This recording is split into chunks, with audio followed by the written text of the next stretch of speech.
pembelajaran dengan NPM 0227231139. Saya merupakan mahasiswa semester 4 dari kelas 4A Universitas Hairun Kota Ternate, Fakultas Ekonomi dan Bisnis, Prodi Akuntansi. Nah, jadi teman-teman, di video kali ini saya akan membahas materi mengenai teknik analisis studi kasus. Nah, jadi teman-teman, pertama-tama kita harus mengetahui apa sih studi kasus. Jadi, studi kasus adalah suatu metode penelitian atau pendekatan analisis yang digunakan untuk memahami suatu fenomena, peristiwa, individu, kelompok, organisasi, atau situasi tertentu secara mendalam dan menyeluruh dalam konteks kehidupan nyata. Jadi teman-teman, studi kasus ini bertujuan untuk menggali informasi secara detail dengan mempertimbangkan berbagai faktor yang saling berkaitan, sehingga dapat diperoleh pemahaman yang komprehensif terhadap suatu masalah atau kondisi spesifik. Jadi teman-teman, dalam pendekatan ini, peneliti atau analisis tidak hanya melihat apa yang terjadi, tetapi juga mencoba memahami bagaimana dan mengapa suatu peristiwa terjadi, apa saja faktor yang memengaruhi, serta apa dampaknya terhadap lingkungan atau pihak-pihak terkait. Nah, jadi studi kasus ini seringkali digunakan dalam berbagai bidang. Yang pertama yaitu bidang ilmu sosial, bidang ilmu bisnis, dan bidang ilmu hukum, bidang ilmu pendidikan, dan juga kesehatan. Karena mampu memberikan gambaran yang kaya akan konteks, dinamika, serta realitas yang kompleks. Nah, jadi teman-teman, selanjutnya yaitu tujuan dari studi kasus. Pada dasarnya, studi kasus dirancang untuk menggali informasi yang dapat dipelajari dari suatu kasus. Karena itu, peneliti tidak bisa sembarang memilih kasus yang akan dijadikan tema penelitiannya. Stake dalam bukunya yang berjudul The Art of Research pada tahun 1995 menjelaskan tujuan utama dari penelitian studi kasus adalah yaitu untuk mengungkapkan keunikan karakteristik yang ada di dalam suatu kasus. Maka dari itu, seperti yang sudah disebutkan oleh Prof. Raharjo, semua hal yang berhubungan dengan kasus harus diteliti agar peneliti dapat memahami kasus secara komprehensif. Nah, jadi teman-teman, selanjutnya yaitu jenis-jenis penelitian studi kasus. Menurut Prof.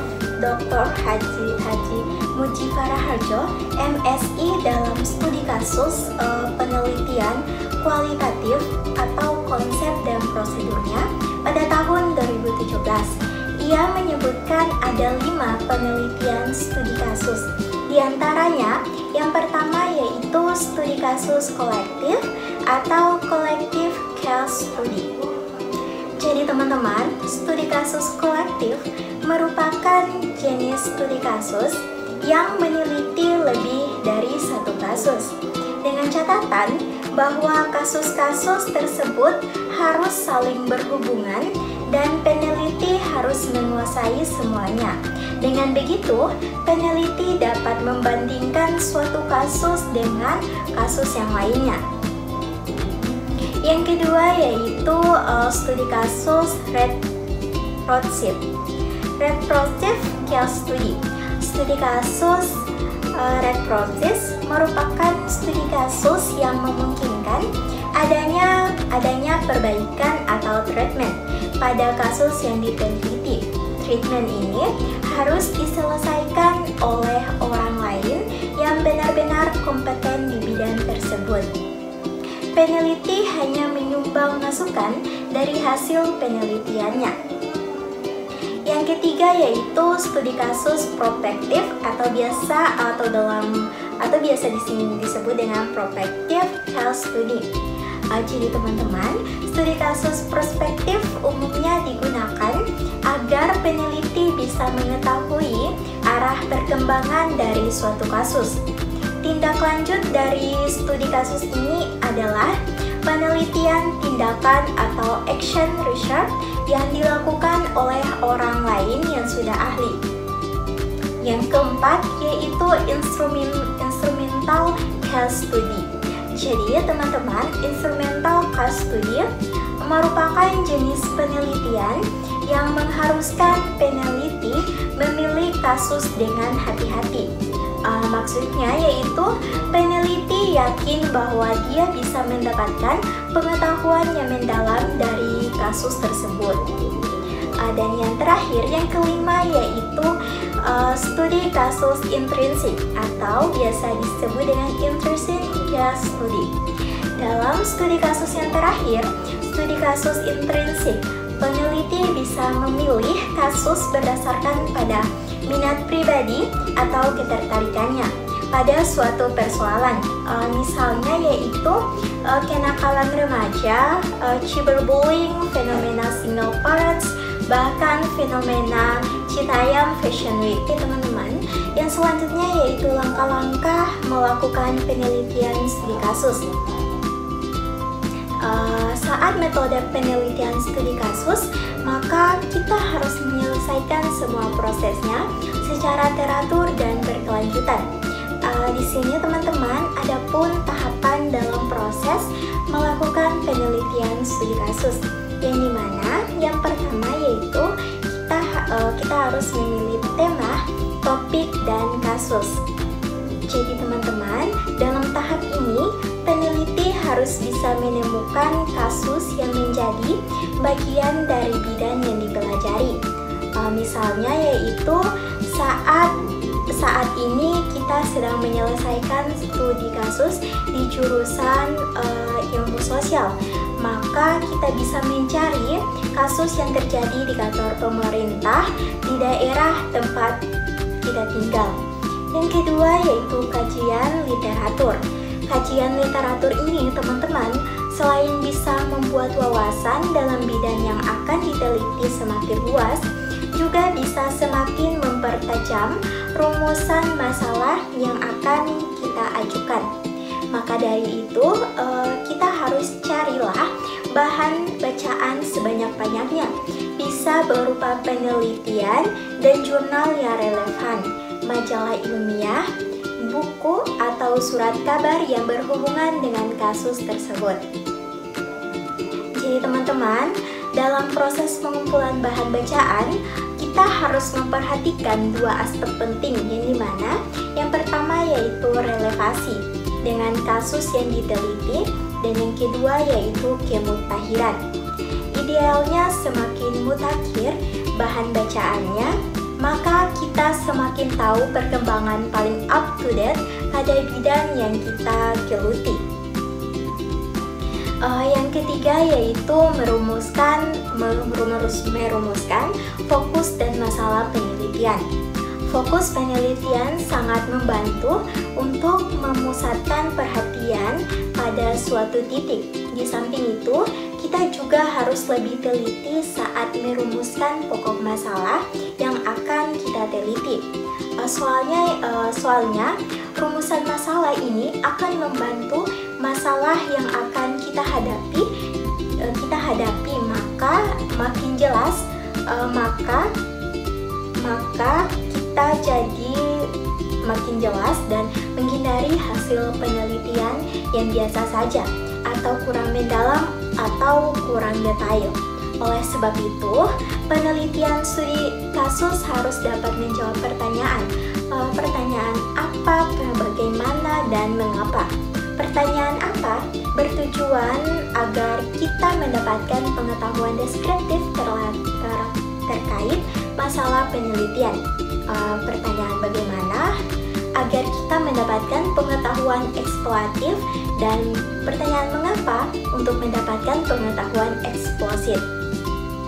Mudahnya pertanyaan bagaimana ini menanyakan proses terjadinya suatu peristiwa, sementara pertanyaan mengapa mencari alasan yang menyebabkan suatu peristiwa ini bisa terjadi. Nah, jadi teman-teman, yang keempat yaitu pengumpulan data. Dalam penelitian studi kasus, objek penelitian harus dapat mendeskripsikan dirinya sendiri secara detail, sehingga kita juga mendapatkan gambaran yang utuh.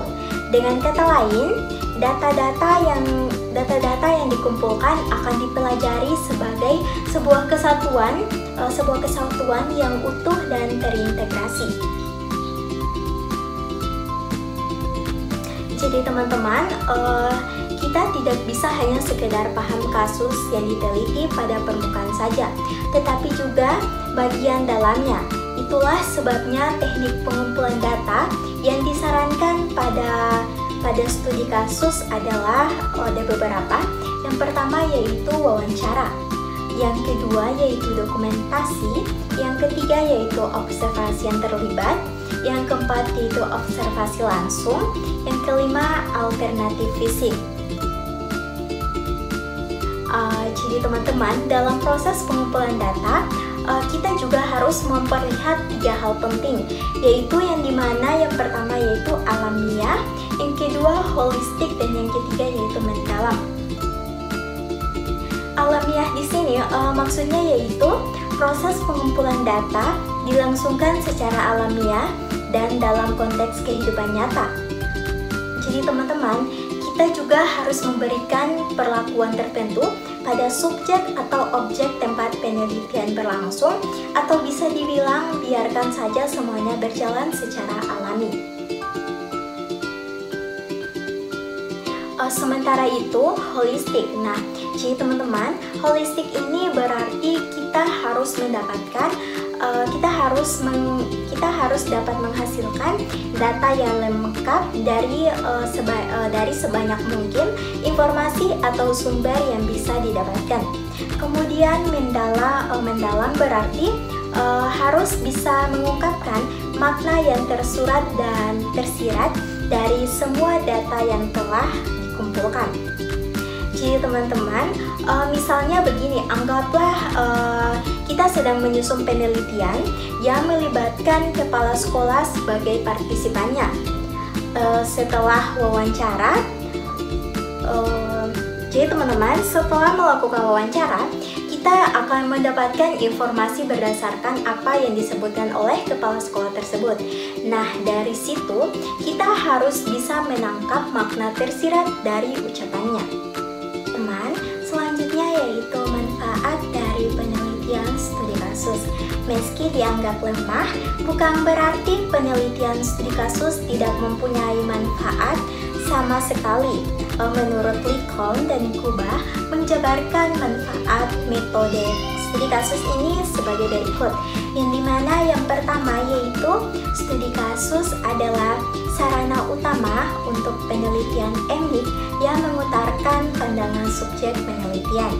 Yang kedua yaitu studi kasus memberikan uraian utuh yang sama dengan apa yang dialami oleh pembaca dalam kehidupan sehari-harinya. Yang ketiga yaitu studi kasus sangat efektif dalam menunjukkan hubungan antara penelitian dengan subjek penelitian. Yang keempat yaitu pembaca dapat memperoleh konsistensi gaya, faktual, dan juga kepercayaan dari penelitian studi kasus. Yang kelima yaitu penelitian ini mengajikan uraian tebal yang dibutuhkan untuk penilaian transferabilitas. Jadi teman-teman, yang keenam yaitu studi kasus sangat terbuka terhadap penilaian atas konteks yang nantinya penilaian ini dapat berperan terhadap fenomena yang ada di dalam konteks tersebut. Selanjutnya yaitu tujuan dan kegunaan dari analisis studi kasus. Jadi sangat bermanfaat untuk menggali wawasan yang konseptual dan mendalam, terutama dalam bidang pendidikan, psikologi, bisnis, hukum, dan kebijakan publik. Tujuan akhirnya adalah untuk memberikan pemahaman komprehensif yang bisa digunakan untuk perbaikan kebijakan, pengambilan keputusan, atau pengembangan teori. Jadi teman-teman, di sini ada jenis studi kasus, ada 3 jenis utama. Yang pertama yaitu studi kasus intrinsit, digunakan untuk memahami kasus itu sendiri karena keunikannya. Yang kedua yaitu studi kasus fundamental. Jadi teman-teman, studi kasus fundamental dimanfaatkan satu kasus untuk menjelaskan suatu teori atau masalah yang luas. Yang ketiga yaitu studi kasus kolektif. Jadi studi kasus kolektif yaitu penggunaan beberapa kasus untuk mengeksplorasi fenomena secara komparatif. Selanjutnya yaitu pemilihan kasus. Jadi teman-teman, pemilihan kasus merupakan langkah krusial. Kasus yang dipilih harus relevan dengan pertanyaan penelitian, cukup kompleks dan memilih nilai strategis untuk diteliti. Peneliti juga mempertimbangkan aksesibilitas data yang partisipan yang terlibat. Selanjutnya teman-teman yaitu perencanaan studi kasus.